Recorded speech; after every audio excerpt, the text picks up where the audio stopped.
ayun nga mga ka-150, meron nga pala akong i-share sa inyo na isang meriendahan na hindi lang tuwing Pasko nagtitinda ng puto bongbong, kundi araw-araw. Kaya ayan, hali kayo, samahan nyo na ako at puntahan na natin at sugurin yung isa sa pinakamasasarap na merienda dito sa Los Baños, Laguna.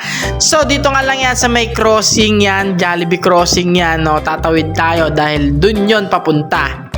So dito nga pala sa tindahan na to, hindi lang tuwing magpapasko merong tinda ng puto bongbong.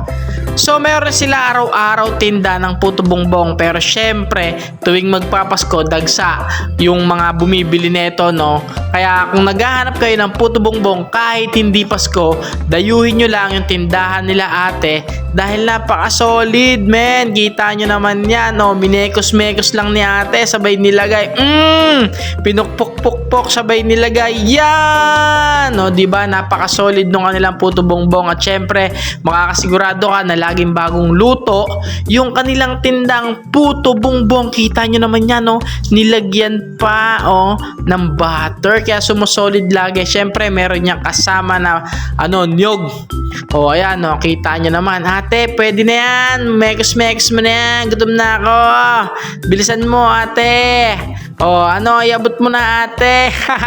Talagang na-miss ko yung puto bongbong kasi sa ibang lugar tuwing magpapasko lang nagtitinda ng ganito, pero dito araw-araw. Syempre sinamahan na rin natin yan ng kwek-kwek, yan ay katabi lang ng tindahan ni ate.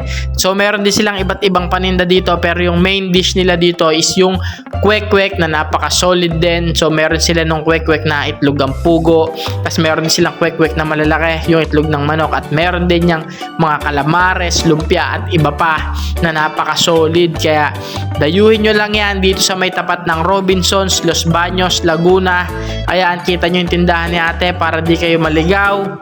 Kitang-kita nyo naman mga kuys, mga ka-150. Yeah, tapos eto yung tindahan ng puto bongbong. Flex natin ang isa. I-flex natin yan. Kita nyo naman, may Christmas light pa. So yun lang, uwi na tayo at huwag nyong kalimutang i-follow, like and share tong video na to.